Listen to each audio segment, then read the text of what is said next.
Welcome to the Banker Lamp. Please enjoy the video. Open your Subtitle editor and load the video file you will caption. Choose File, then open or drag the video into the timeline pane. Set project frame rate to 25 FPS or match your source file frame rate.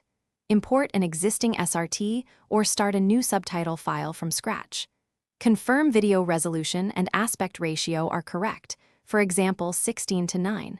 Save a project copy before editing and enable auto-save every 5 minutes. Create a backup file named Project Backup to prevent data loss during editing.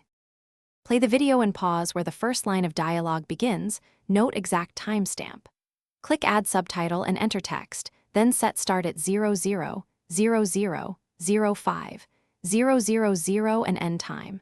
Trim timing precisely using the waveform and move edges by 500 ms increments. Keep each subtitle under 2 lines and roughly 42 characters per line.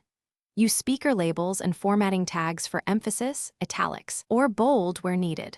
Preview captions in playback at 1x speed and enable subtitles burned in for testing. When editing is complete, choose Export and select SRT or WebVTT subtitle file formats. Set encoding to UTF-8 with BOM for broad compatibility across platforms and players.